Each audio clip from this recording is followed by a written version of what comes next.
या देखिए, आपको डाउट है H2O2 में ऑक्सीजन की ऑक्सीडेशन स्टेट -1 कैसे आपने मान ली, जबकि ज्यादातर केस में हम -2 लेते हैं।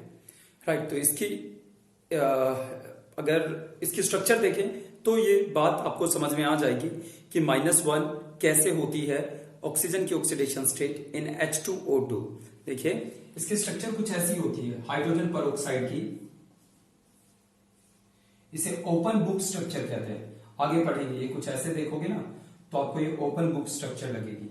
ये कोई पॉइंट नहीं है फिलहाल, ये कोई मुद्दा नहीं है। ओके सॉरी, ये कोई मुद्दा नहीं है कि ओपन बुक स्ट्रक्चर कैसे है, मैं इसको हटा रहा हूं। ओके, H2O2 की स्ट्रक्चर ये है। अब बताइए, ऑक्सीजन और हाइड्रोजन में से कौन ज्यादा इलेक्ट्रोनेगेटिव है? ऑक्सीजन और ऑक्सीजन। तो ये इलेक्ट्रॉन अपनी तरफ खींचेगा। राइट, सिंबल हम ऐसे दिखाते हैं, इसने इलेक्ट्रॉन खींचा तो इस पे हल्का सा नेगेटिव और इस पे हल्का सा पॉजिटिव, क्योंकि इसने पूरा इलेक्ट्रॉन इसे नहीं दिया। ओके, ऑक्सीजन ज्यादा इलेक्ट्रॉन नेगेटिव था, इसलिए हाइड्रोजन से थोड़ा सा इलेक्ट्रॉन उसने अपनी तरफ खींचा। ओके, तो इस पे हल्का सा नेगेटिव और इस पे हल्का सा पॉजिटिव। ऑक्सीजन ऑक्सीजन दोनों की इलेक्ट्रॉन एक्टिविटी सेम है, दोनों की इलेक्ट्रॉन एक्टिविटी सेम है, तो यहां से तो ये इलेक्ट्रॉन नहीं खींचेगा, ना इसको देगा। अब दूसरे ऑक्सीजन के पास चलते हैं, इसका भी यही हाल है, यहां से तो ये इलेक्ट्रॉन नहीं खींचेगा, बट यहां से ये अपनी तरफ इलेक्ट्रॉन विड्रॉ करेगा, विड्रॉ करेगा, विड्रॉ करेगा। ओके, तो यहां पे हल्का सा नेगेटिव, ये हल्का सा पॉजिटिव। ओके, जैसा कि आपको पता है ऑक्सीडेशन स्टेट का जो कंसेप्ट है वो हल्के से थोड़े से पॉजिटिव को नहीं मानता। वो कहता है या तो जिसे आप थोड़ा सा पॉजिटिव कह रहे हो उसे पूरा पॉजिटिव है, वो जिसे आप थोड़ा सा नेगेटिव कह रहे हो वो पूरा नेगेटिव है। ओके, तो यहां से हमें पता लगेगा कि ऑक्सीजन की ऑक्सीडेशन स्टेट -1 है, हाइड्रोजन की +1 है, ऑक्सीजन की -1 है, हाइड्रोजन की +1 है। राइट, ऐसे H2O2 में ऑक्सीजन की ऑक्सीडेशन स्टेट -1 और हाइड्रोजन की +1 आती है। राइट, चलिए, अभी भी डाउट है? अगर आप H2O2 को देखो, हाँ अभी करते हैं थर्ड का फोर्थ पार्ट। जैसे आप H2O को देखो तो H2O में ऑक्सीजन इलेक्ट्रॉन खींच रहा है, तो यहां हल्का सा नेगेटिव हल्का सा पॉजिटिव, यहां से भी इलेक्ट्रॉन खींच रहा है, हल्का सा नेगेटिव हल्का सा पॉजिटिव। ये जो सिंबल मैं बना रहा हूं इसे डेल्टा कहते हैं, डेल्टा। राइट, जो केमिस्ट्री में या कहीं फिजिक्स में भी आप बहुत जगह यूज करते हो, नेक्स्ट ईयर यूज करोगे 12th की फिजिक्स में, जिसका मतलब होता है स्लाइटली। राइट, स्मॉल अमाउंट में, स्मॉल पार्शियली आप कह सकते हो, पूरा नहीं, थोड़ा सा। ओके, तो इसका मतलब थोड़ा सा है। अगर मैं नेगेटिव लगा दूं तो थोड़ा सा नेगेटिव, अगर पॉजिटिव लगा दें तो थोड़ा सा पॉजिटिव। राइट, बोलोगे delta positive, delta negative. Right, या फिर पार्शियली पॉजिटिव, पार्शियली नेगेटिव, ऐसे बोलोगे तो भी सही है। ओके, सामने वाला, सुनने वाला समझ जाएगा आप क्या कहना चाहते हो, कि थोड़ा सा नेगेटिव आ गया, थोड़ा सा पॉजिटिव आ गया। ओके, तो जब हम H2O को देखते हैं तो ऑक्सीजन में डेल्टा नेगेटिव, पूरा 2 डेल्टा नेगेटिव, दो थोड़ा सा करके 2 बार नेगेटिव चार्ज आया है। ऑक्सीडेशन स्टेट का कंसेप्ट ये कहता है ये कंप्लीटली आप इसे -2 मानिए, तो ये -2 हो गया, ये +1 हो गया, ये +1 हो गया। जैसा कि हमें पता है ज्यादातर जगह ऑक्सीजन 2 बॉन्ड बनाता है, यहां पे भी 2 ही बनाए, मतलब ज्यादातर क्या, हमेशा 2 ही बॉन्ड बनाएगा ऑक्सीजन। कभी कभी 3 बॉन्ड देखोगे, 3 बॉन्ड्स देखोगे, वो आगे हम बात करेंगे। तो जब वो 2 बॉन्ड बनाएगा तो इलेक्ट्रॉन खींचेगा दोनों साइड से, इसलिए उस पर ज्यादातर केस में -2 चार्ज आता है। पर कभी कभी जब ऑक्सीजन के साथ बॉन्ड बना लेता है तब वो वहां से इलेक्ट्रॉन नहीं खींच पाता, तब उस पर -1 चार्ज आता है। ठीक है जी, तो ये है -2 और यहां -1 की कहानी। चलते हैं, हाइड्रोजन पर ऑक्साइड, सामने वाला समझ जाएगा पर ऑक्साइड वर्ड यूज करते ही कि ऑक्सीजन की ऑक्सीडेशन स्टेट -1 है। ओके, अब आपने बोला है थर्ड का फोर्थ पार्ट, थर्ड का फोर्थ जो हम ये कर रहे हैं, ये आपकी केमिस्ट्री की अगर आपने 2 बुक्स ली हैं तो 2 बुक्स आई होगी। सेकेंड पार्ट की पहली यूनिट है ये रिडॉक्स रिएक्शन, हम वहां से ये आपको असाइनमेंट दिया है, आप उस बुक को भी देख सकते हो, वहां से भी देख सकते हो। ये थर्ड का फोर्थ पार्ट, ये देखिए, ये है FeSO4, Fe की ऑक्सीडेशन स्टेट बताइए, Fe की ऑक्सीडेशन स्टेट प्लस टू। और जब Fe+2 में होता है तो उसे उसका क्या नाम होता है? जब Fe की ऑक्सीडेशन स्टेट +2 होती है तो उसका क्या नाम होता है? नो आइडिया, कोई बात नहीं। फेरस कोई पूछे इसका नाम बताओ तो आप बताओगे फेरस सल्फेट। जब Fe+2 में होता है तो उसका नाम होता है फेरस। जब Fe की ऑक्सीडेशन स्टेट +2 होती है तो उसका नाम होता है फेरस, FeRrous। और जब Fe की ऑक्सीडेशन स्टेट +3 होती है तो उसका नाम होता है फेरिक। तो इसका नाम फेरस है, फेरस क्यों? क्योंकि Fe की ऑक्सीडेशन स्टेट +2 है। एक और इंटरेस्टिंग बात, अगर कोई चीज दो अलग अलग ऑक्सीडेशन स्टेट में मिलती है, अगर कोई चीज दो अलग अलग ऑक्सीडेशन स्टेट में मिलती है, फॉर एग्जांपल Fe कहीं कहीं +2 होता है, Fe कहीं कहीं +3 होता है, कहीं कहीं +2 कहीं कहीं +3, तो जो हाई ऑक्सीडेशन स्टेट होगी उसके पीछे इक लगाएंगे, इक फेरिक। और जो लो होगी उसके पीछे अस लगाएंगे, फेरिक।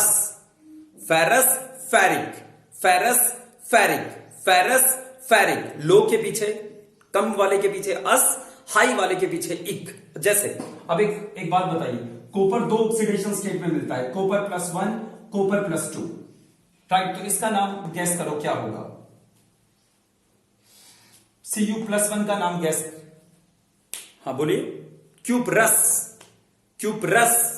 Yes cuprous. इसका क्या नाम होगा? Cu+2, cupric. ओके, हाँ, तो हो सके तो याद रखना, कोशिश करना याद रखने की।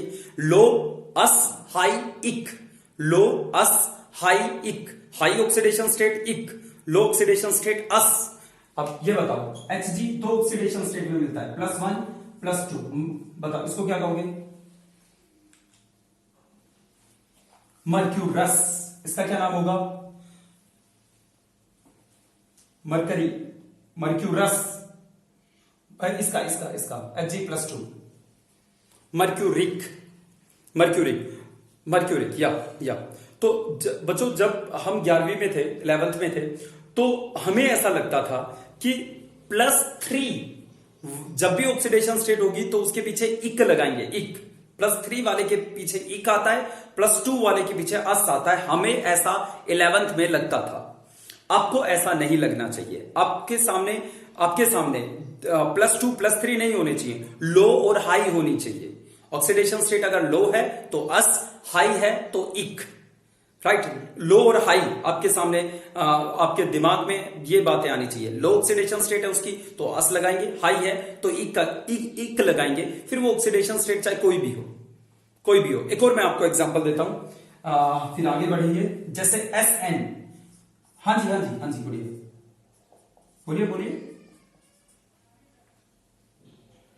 Cn नेगेटिव होता है, साइनाइड नेगेटिव, -1 गुड़िया,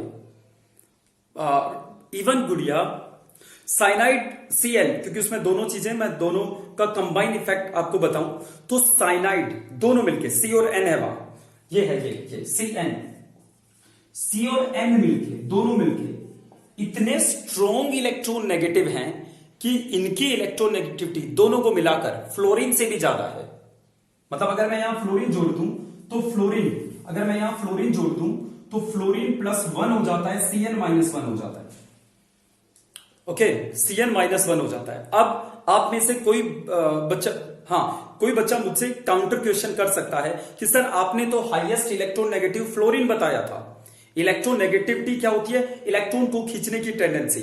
और आपने ये बताया, एक बच्चा उठता है और ये कहता है कि आपने ये बताया हमें कि फ्लोरीन हाईएस्ट इलेक्ट्रोनेगेटिव है, यानी वो सबके इलेक्ट्रॉन खींचेगा। यहां तो Cn ने इलेक्ट्रॉन खींच लिए फ्लोरीन से, तो इसका मतलब क्या मैं पहले झूठ बोल रहा था या पहले गलत बताई मैंने बात? नहीं। अगर आप इंडिविजुअल एटम की बात करो, मतलब C और N अगर अकेले अकेले आते तो फ्लोरीन को नहीं हरा सकते थे, राइट? C और N दोनों कंबाइंड स्टेट में है, दोनों जुड़े हुए हैं, दोनों मिलकर फ्लोरीन का इलेक्ट्रॉन खींच लेते हैं, राइट? तो ये, और ऑनेस्टली स्पीकिंग, ये अभी भी रिसर्च का मुद्दा है। अभी भी इस पे रिसर्च मतलब चली रही है कि ऐसा Cn कैसे कर पाता है। एक और एग्जांपल मैं आपको दूं, F अगर OH से जुड़ा है, OH से, OH से OH -1 फ्लोरीन +1। ये इससे भी ज्यादा आजकल रिसर्च में है, मतलब ये टॉपिक साइंटिस्टों को साइंटिस्ट इसको लेकर और भी ज्यादा क्यूरियस है कि OH कैसे O और H दोनों मिलकर कैसे इतने इलेक्ट्रोनेगेटिव हो जाते हैं कि वो फ्लोरीन से भी इलेक्ट्रॉन खींच लेते हैं। अकेला O आएगा F खींचेगा, अकेला H आएगा F खींचेगा, OH दोनों आ जाते हैं तो वो फ्लोरीन का इलेक्ट्रॉन खींच लेते हैं। ओके, तो जो CN आपने पूछा और एक मैंने अपनी तरफ से बताया OH, ये इतने इलेक्ट्रोनेगेटिव है कि अगर इनसे F भी अटैच होगा तो ये उसके इलेक्ट्रॉन भी खींच लेंगे। ये इतने इलेक्ट्रोनेगेटिव है, इतने हाई टेंडेंसी के हैं इलेक्ट्रॉन खींचने के मामले में कि अगर फ्लोरीन भी लगा है तो ये उससे भी इलेक्ट्रॉन खींच लेंगे, OH और CN। ओके, तो CN और OH हमेशा -1 होंगे। चलिए बस इतना बहुत है, फेरस फेरिक ये। आगे चलते हैं। आज काम करना है कुछ और भी ताकि आपको थोड़ा काम मिले घर के लिए। अच्छा, कुछ बच्चों ने एक दो ने नहीं, 3-4 बच्चों ने अपनी जो नोटबुक थी जिसमें रेडॉक्स है ही नहीं उसकी PDF बनाकर भेज दी है। ओके, शायद उन्हें लगा कि वो सिर्फ ये देखेगा कि मैसेज आ गया तो मतलब सही है। ओके, ऐसा मत कीजिए यार, ऐसा मत कीजिए। हो सकता है मैं ना भी देखूं, ऐसा नहीं है कि मैं बहुत शार्प हूं, मैं देखूंगा, ऐसा नहीं है। हो सकता है मैं ना भी देखूं और आपकी बात बन जाए, पर आप मुझे धोखा नहीं दे रहे ऐसा करके, राइट? मुझे धोखा नहीं दे रहे। पता नहीं आप कब इतने मैच्योर होगे कि इस बात को समझ सको कि इससे मेरा बहुत ज्यादा घाटा नहीं है। हाँ, थोड़ा बहुत नुकसान है मेरा कि मैं चाह रहा था मेरे बच्चे पढ़े, वो नहीं पढ़ रहे, बट ऐसा नहीं है बहुत भारी नुकसान हो गया मुझे, पर आपको बहुत भारी नुकसान हुआ है। लग ऐसा रहा है इस मोमेंट पे, ऐसा लगेगा आपको कि टीचर को ज्यादा नुकसान हुआ है, हमें कम, बट फैक्ट ये है कि मुझे तो नुकसान ना के बराबर हुआ है, आपको बहुत भारी नुकसान हो गया इस तरीके से एक्स्ट्रा दिमाग चलाने की वजह से।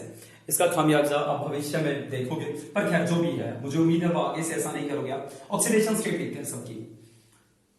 SO4 पे कितनी होती है? SO4 कंबाइन -2, अकेले अकेले निकालोगे तो भी -2 आ जाएगी। हाँ, अगर कंबाइन देखोगे SO4 2 नेगेटिव, जैसे सल्फेट कहते हैं, सल्फेट, इसका नाम है SO4 2 नेगेटिव, इसका नाम है सल्फेट। तो इसका नाम बताओ क्या होगा? इसका नाम फेरस, इसका नाम sulphate, ferrous sulphate, ferrous sulphate, right, ferrous sulphate. Okay, nitrogen की ऑक्सीडेशन स्टेट बोलिए फटाफट।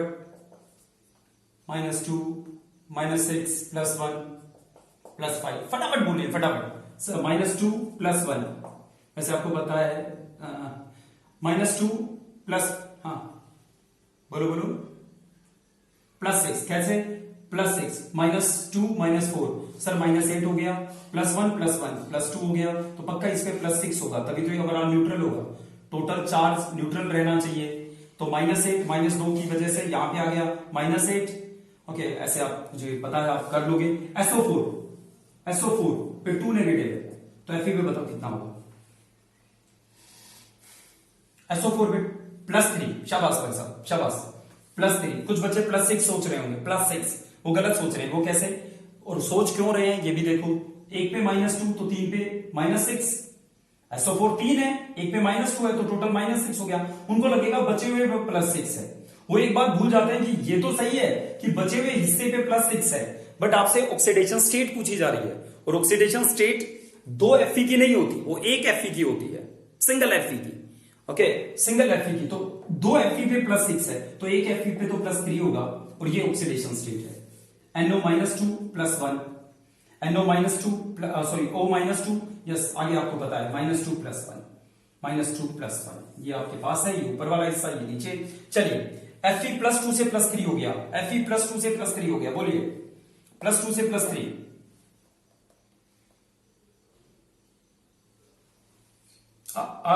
सॉरी, गलती से लिख दिया, यस +2 होगी, +2 +3 ऑक्सीडेशन, यस ऑक्सीडेशन, +5 से +2, +5 से +2 होगा रिडक्शन, दैट्स इट। इसमें कहां दिक्कत आ रही थी हीरो? सल्फर कुछ नहीं बदलेगा, ऑक्सीजन कुछ नहीं बदलेगा, H नहीं बदलेगा, SOH जैसे थे वैसे ही रहे।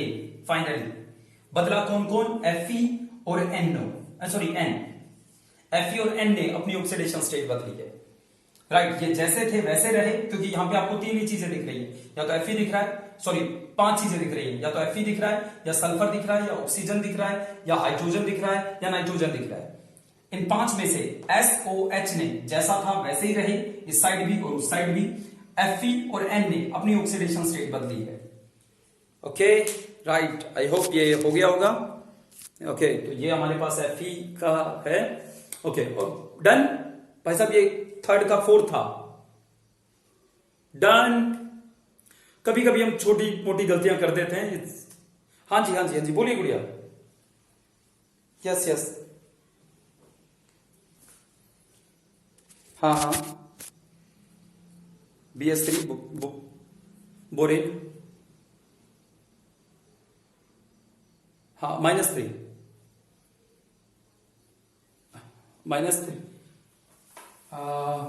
Hydrogen borane,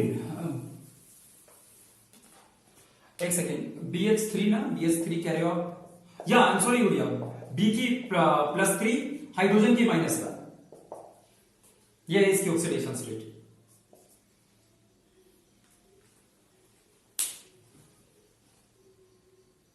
okay let's see. वैसे मैं आपको बता दूं, boron is less electronegative than hydrogen.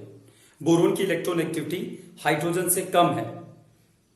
या अगर वो ऐसा लिखा है कहीं तो यो गलत है, श्योर गलत है। Hydrogen is more electronegative than boron. हाँ बट आपने एक बात बोली जिसको हम लोग, या आपने एक और बात बोली है गुड़िया, boron is metal, am I right? आपने ऐसा कहा, बोरोन इज मेटल, आपने ऐसा बोला है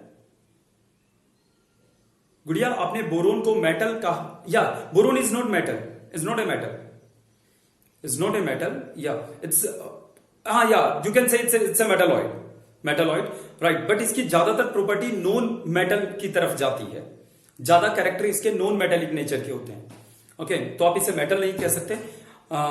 ओके या ये मेटलॉइड कह दो तो चलेगा, बट ये ज्यादा कैरेक्टर इसका नॉन मेटल जैसा रहता है। यस ओके चलिए बच्चों, ये था हमारे पास। और भी कोई है तो बताइए बच्चों। आपसे कहा गया था, एक दो बच्चों ने कहा भी था कि एक दो, जैसे आपने कहा अभी थर्ड का फोर्थ, हाँ थर्ड का फिफ्थ, यस। कौन कौन बोल रहा है गुड़िया? थर्ड का फिफ्थ क्या नाम है गुड़िया? नहीं बताओगे नाम? मत बताओ। रितिका जी, रितिका जी, रितिका जी। मैं इसलिए पूछ रहा हूं ताकि नेक्स्ट टाइम आप कुछ पूछे। दीपिका, आई एम सॉरी, गुस्से में मत आइए गुड़िया। मैं इसलिए पूछ रहा हूं ताकि नेक्स्ट टाइम जब मैं आप कुछ पूछे तो मुझे आवाज पहचान में आ जाए कि रितिका पूछ रही है। अमोनियम नाइट्रेट होगा यहाँ, या अमोनियम नाइट्रेट प्लस H2, ये रिएक्शन है, प्लस H2 ये रिएक्शन है। ऑक्सीडेशन स्टेट लिखनी है, ऑक्सीडाइजिंग एजेंट, रिड्यूसिंग एजेंट, ये सब हमें जानना है। ऑक्सीडेंट, रिडक्टेंट, आगे चलना है बच्चों, जल्दी से खत्म करो इसे। Fe की ऑक्सीडेशन स्टेट बताइए। मतलब जल्दी नहीं है, ज्यादा जल्दबाजी नहीं है, कहीं आप ये सोचो बाद में कुछ। Fe की ऑक्सीडेशन स्टेट 0, हाइड्रोजन की +1, नाइट्रोजन की +5, ऑक्सीजन की -2, या ओके NO, हाँ NO3 नेगेटिव, ये नेगेटिव होता है, या हाँ +2। ओके चलो मजा नहीं आया, इसको ऐसे कर लेते हैं, कोई बात नहीं। इसे यहां देखो, इसे यहां देखो, शायद मैंने कोई ज्यादा बड़ी बात बोल दी कि NO3 नेगेटिव होता है, हम नहीं मानेंगे नेगेटिव होता है। Fe NO3 twice. Okay Fe की ऑक्सीडेशन स्टेट यहाँ पे X मान लेते हैं। हाँ नाइट्रोजन की यहाँ पे आपको डाउट होगा, +5 है या नाइट्रोजन, राइट +5 है। हो सकता है आपको इस बात में कंफ्यूजन हो कि सर नाइट्रोजन की +5 आपने कैसे कह दी। तो भाई इसका तरीका ये है कि एक ही ऑक्सीडेशन स्टेट हमें निकालनी है, तो बाकी सब की ऑक्सीडेशन स्टेट पता होनी चाहिए। ओके मैंने ये कैसे कही, इसको समझने के लिए थोड़ा सा टाइम लगेगा। वैसे मैं आपको दिखा सकता हूं कि नाइट्रोजन की ऑक्सीडेशन स्टेट यहां +5 कैसे है। चलो दिखाते हैं नाइट्रोजन की। देखो बच्चों, पहले मैं आपको नाइट्रिक एसिड दिखाता हूं। नाइट्रिक एसिड का स्ट्रक्चर ऐसा होता है, ये एक खास तरह का बॉन्ड होता है, यहां एक सिंगल बॉन्ड ही मान लेता हूं मैं। ओके चलिए बच्चों, अब बताइए यहां पे समझ नहीं आएगा आपको यार, अब इसे समझ नहीं आएगा, समझ नहीं आएगा। मैं समझाने की कोशिश भी करूं तो भी ऊपर से जाएगी बात। ओके, यहाँ पे एक खास तरह का बॉन्ड होता है जिसे कोऑर्डिनेट बॉन्ड कहते हैं, वो अभी से नहीं आया है तो इसको मैं हटा ही देता हूं। बस आप मेरे साथ ये बात मान लें कि NO3 में नाइट्रोजन की ऑक्सीडेशन स्टेट +5 होती है। मेरे साथ आप ये मान लें थोड़े दिन के लिए, थोड़े दिन बाद आपको पता लग जाएगा कि कैसे नाइट्रोजन की ऑक्सीडेशन स्टेट +5 होती है। फिलहाल आप ये मान लें कि FeX है, नाइट्रोजन +5 है, ऑक्सीजन -2 है। तो यहां से जब आप सोल्व करोगे, एक बार देखते हैं कैसे सोल्व करोगे। x प्लस एक पे +5, 2 है हमारे पास, 2 है तो +5 × 2 प्लस ऑक्सीजन पे -2, राइट, ऑक्सीजन पे -2, बट कितने ऑक्सीजन है हमारे पास, जल्दी से बताइए कितने ऑक्सीजन है?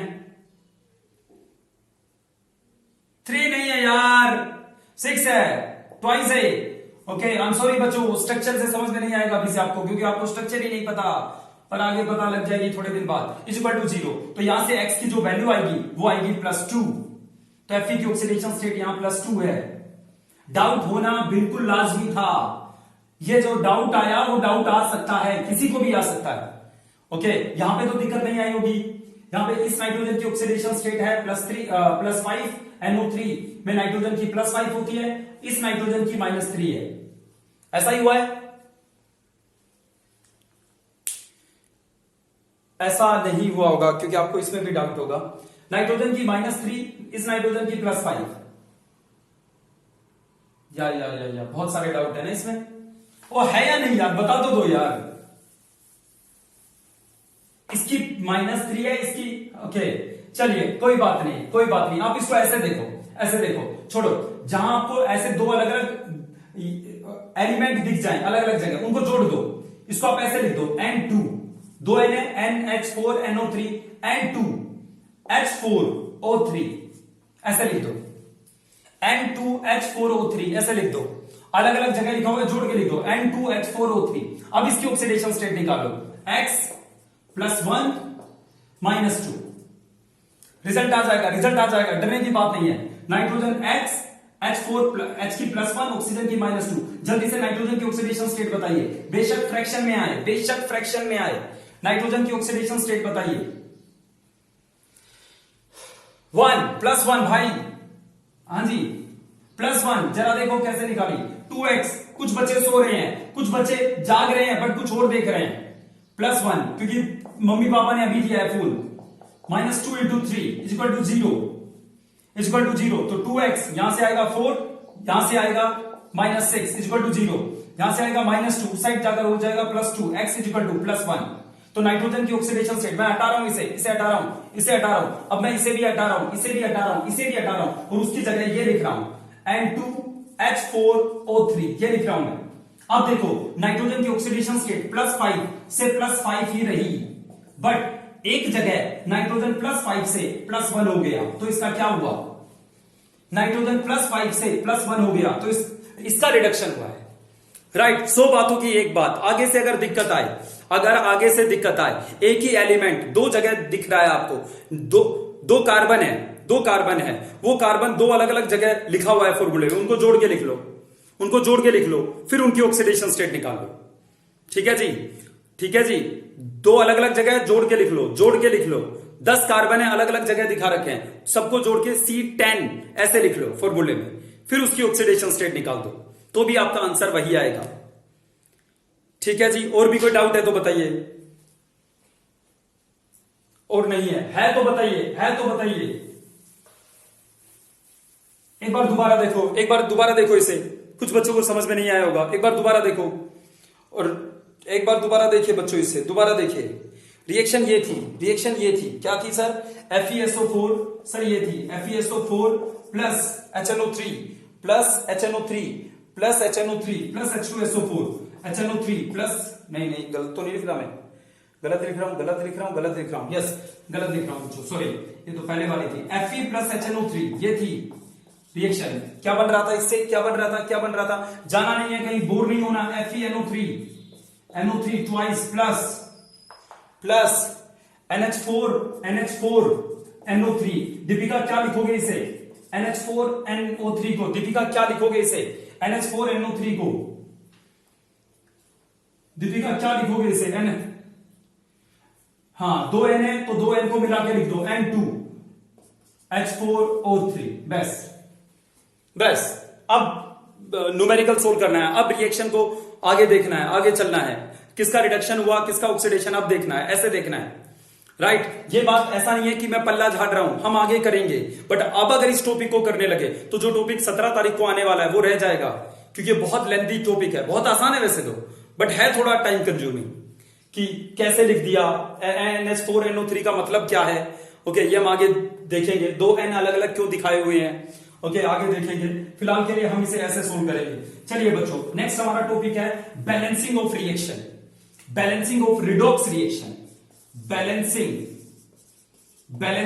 Of redox reaction.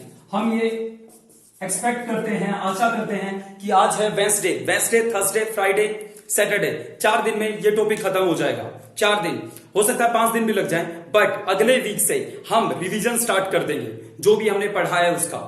हम अपने टेस्ट की तैयारी स्टार्ट कर देंगे। टेस्ट की तैयारी, बहुत अच्छा टेस्ट देना है बच्चों, दिन रात एक कर दो, बस यही लाइफ है। इसके बाद मत सोचो पैदा होगे कभी इस धरती पे। बैलेंसिंग ऑफ रिडॉक्स रिएक्शन देखो बच्चों, बैलेंसिंग ऑफ रिडॉक्स रिएक्शन, पहले तो बैलेंसिंग क्या होती है ये देखो, बैलेंसिंग क्या होती है ये देखो। ये एक रिएक्शन है N2 plus 3H2, sorry N2 plus H2, it gives NH3। Okay, कहीं पे नाइट्रोजन और हाइड्रोजन मिलकर अमोनिया बना रहे हैं, ठीक है। भगवान ने कहा नाइट्रोजन और हाइड्रोजन मिलकर अमोनिया बनाएंगे, राइट, और वो कहीं ना कहीं बना भी रहे हैं, नाइट्रोजन और हाइड्रोजन मिलकर अमोनिया बना रहे हैं, राइट। बट हम इंसान भगवान की उस रिएक्शन का क्वांटिटेटिव एनालिसिस करना चाहते थे।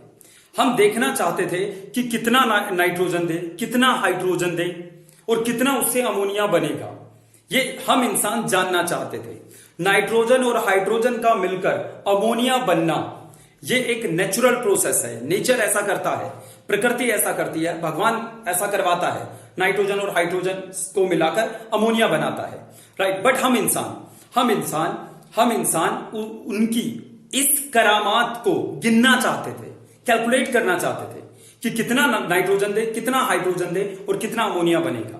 ओके, इसलिए हमने एक लाइन में उन एलिमेंट्स को लिख लिया, उन कंपाउंड्स को लिख लिया, उन मॉलिक्यूल्स को लिख लिया एक लाइन में, राइट। उस लाइन में हमने दिखाया कि 2 चीजें मिल रही है और तीसरी चीज बन रही है, जिसे हम कहते हैं कि हमने एक केमिकल रिएक्शन को ऐसे रिप्रेजेंट किया, राइट। हम गिनना चाहते थे कितना नाइट्रोजन, कितना हाइड्रोजन, कितना अमोनिया बनेगा। तो इसके लिए सबसे पहले हमने उनको लिख लिया एक लाइन में, जिन्हें हम केमिकल रिएक्शन कहते हैं या रिप्रेजेंटेशन ऑफ केमिकल रिएक्शन कहते हैं। केमिकल रिएक्शन को ऐसे रिप्रेजेंट किया हमने। उसके बाद हमारे पास एक नियम है, उस नियम का नाम है universal law of conservation of atom. Universal law of conservation of atom जो कहता है एटम, रिएक्टेंट आपके पास है, प्रोडक्ट आपके पास है, राइट। जितने एटम रिएक्टेंट में है उतने ही आपको प्रोडक्ट में मिलेंगे। ना एटम को आप कम कर सकते हो, ना ज्यादा कर सकते हो। मतलब अगर नाइट्रोजन इस साइड 2 है तो इस साइड भी 2 ही दिखने चाहिए, अगर हाइड्रोजन 2 है तो इस साइड भी 2 ही दिखने चाहिए। अगर नहीं दिख रहे तो कुछ और दिख रहे हैं तो वो उतने ही होने चाहिए। मतलब अगर इस साइड 6 हाइड्रोजन दिख रहे हैं तो इस साइड भी 6 ही होने चाहिए, जिसे आप बैलेंसिंग कहते हो। बैलेंसिंग के पीछे का सिद्धांत क्या है कि ना हम एटम को बना सकते हैं ना खत्म कर सकते हैं। जितने एटम हमारे पास इस साइड है उतने ही एटम उस साइड भी रहेंगे। इसके बैलेंसिंग के पीछे का सिद्धांत ये है, राइट। ओके, चलिए, तो नाइट्रोजन 2, इस साइड 1 है, तो हमने सोचा अब अगर मैं यहां 2 करता हूं, अगर मैं 2 नाइट्रोजन यहां लिख देता हूं नीचे, इसका मतलब मैं ये कह रहा हूं कि वहां नाइट्रोजन और हाइड्रोजन मिलकर NH3 अमोनिया नहीं बने, बल्कि N2H3 बने, जो कि अमोनिया है ही नहीं। इसका मतलब ये बात गलत है, बना तो वहां अमोनिया ही है। इसका मतलब मैं यहां पे कोई छेड़छाड़ नहीं कर सकता, क्योंकि ऐसा करते ही वो कुछ और बन जाएंगे, जो कि वो बने ही नहीं। ओके, जो भी मैं कर सकता हूं मैं यहां कर सकता हूं। इसके आगे मैं कुछ भी लिख सकता हूं, जिसे आपने स्टिक्योमेट्रिक कोफिशिएंट कहा था। अब आप कहोगे सर यहां लिखने से फॉर्मूला नहीं बदलेगा। नहीं बदलेगा। अगर मैं यहां 1 करता हूं, अगर मैं यहां 2 करता हूं, अगर मैं यहां 3 करता हूं, तो इसका सिर्फ एक ही मतलब है कि मेरे पास 1 NH3 है, मेरे पास 2 NH3 है, मेरे पास 3 NH3 है, मेरे पास 1 अमोनिया है, 2 अमोनिया है अमोनिया ही है, NH3 अमोनिया ही है। तो मैं सिर्फ जो कर सकता हूं वो सिर्फ यहां कर सकता हूं, इनके कोफिशिएंट बदल सकता हूं, मैं फॉर्मूला नहीं बदल सकता, मैं यहां पे कुछ नहीं लिख सकता। ओके, तो हमने इसको बैलेंस कैसे किया, हालांकि ये सारी बातें मुझे उम्मीद है आपको पता थी, फिर भी मैंने आपको थोड़ा बोर किया, पर कोई बात नहीं, थोड़े ही बोर हुए होंगे। N2 यहां 1 है, तो मैं यहां पहले 2 करके देखता हूं, राइट, 2 करके देखता हूं, तो अब N बराबर हो गए, पर हाइड्रोजन कितने हो गए, 3 2 जा 6, राइट। अब मैं क्या करूं यहां, बोलो बोलो बोलो, जाग रहे हो तो H2 के आगे 3 लिख दूं। हाँ, इससे क्या होगा, 3 2 जा 6, 6 हाइड्रोजन, 2 नाइट्रोजन, 2 नाइट्रोजन, 6 हाइड्रोजन। अब ये दोनों साइड सारी चीजें बराबर है, ठीक है। इसका मतलब क्या है ये और जान लो, इसका मतलब क्या है ये और जान लो। 2 NH3 का मतलब NH3 NH3, 2 ऐसे मेरे पास NH3 है, ये NH3 है, ये NH3 है, इसमें एक N है, इसमें एक N है, टोटल 2 N हो गए, इसमें 3 H है, इसमें 3 H है, टोटल 6 H हो गए।